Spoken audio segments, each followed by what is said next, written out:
नमस्ते। इस वीडियो में हम इलेक्ट्रिकल मेजरिंग उपकरणों के बारे में जानेंगे जो घरेलू उपकरण को रिपेयर करने के समय इस्तेमाल किया जाता है। तो आइए देखते हैं। तो पुराने ज़माने में देखा जाए तो इस तरह के हम उपकरण यूज़ करते थे।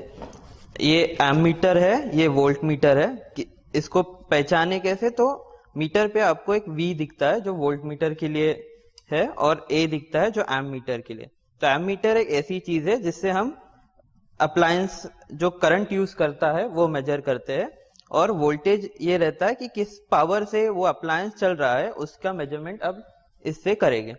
तो कोई भी इलेक्ट्रिकल अप्लायंस को रिपेयर करने के लिए हमें करंट, वोल्टेज या रेजिस्टेंस चेक करना पड़ता है। ये हम एक कॉमन उपकरण से कर सकते हैं। तो आज के ज़माने में हम ऐसा इंस्ट्रूमेंट यूज़ करते हैं जिसे हम क्लैम्प मीटर कहते हैं, जिससे हम करंट, वोल्टेज और रेजिस्टेंस एक ही उपकरण का यूज करके मेजर कर सकते हैं। तो अभी हम देखेंगे कि इस क्लैम्प मीटर से हम क्या क्या मेजर कर सकते हैं। अगर ये डायल देखे, इससे हमें समझता है कि हम इसका यूज करंट मेजर करने के लिए कर सकते हैं। यहाँ पे हम एसी करंट मेजर करेंगे, तो ये एसी का सिंबल है। उसके अलावा हम वोल्टेज मेजर कर सकते हैं। वोल्टेज दो तरह की होती है, डीसी और एसी वोल्टेज। तो ये दोनों हम इस यहाँ पे नॉब लेके मेजर कर सकते हैं। उसके अलावा किसी भी लाइव वायर में से लाइव वायर चेक करनी हो तो हम एनसीवी का यूज कर सकते हैं। रेजिस्टेंस चेक करना हो तो ये रेजिस्टेंस का सिंबल है, ओम्स। यहाँ पे लाके हम रेजिस्टेंस चेक कर सकते हैं। उसके अलावा हम इसमें फ्रीक्वेंसी और टेम्परेचर भी देख सकते हैं।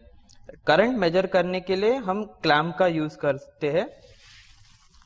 तो कोई भी वायर को हम इसमें डाल के, इसके बीच में डाल के हम उसका करंट मेजर कर सकते हैं।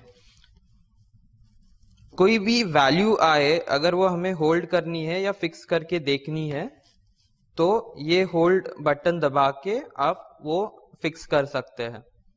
उसके अलावा जैसे यहाँ पे देखा कि वोल्टेज हम एसी डीसी दोनों में देख सकते हैं, तो वो स्विच करने के लिए ये सिलेक्ट बटन दबा के आप एसी वोल्टेज या डीसी वोल्टेज वैसे स्विच कर सकते हैं। रेंज जब आप दबाओगे तो वो ऑटोमेटिकली रेंज, जैसे मिली वोल्ट है या मेगा वोल्ट है, तो वो वैसे स्विच करते जाएगा। मल्टीमीटर के साथ दो वायर्स आते हैं जो हम वोल्टेज मेजर करने के लिए यूज करते हैं। तो रेड वायर नॉर्मली वोल्टेज की जगह पे लगेगी और ब्लैक वायर कॉमन में लगेगी। तो अभी हमने देखा कि जो क्लैम्प मीटर है उसके जो मूलभूत भाग हैं उसके बारे में हमने जाना। अब आगे हम ये भी देखेंगे कि ये उन्होंने जो भी बताया है कि एम्प मीटर हो सकता है या वोल्ट मीटर जो भी है, तो उसे हम किस तरीके से प्रैक्टिकल में इस्तेमाल करते हैं करके आगे हम देखेंगे।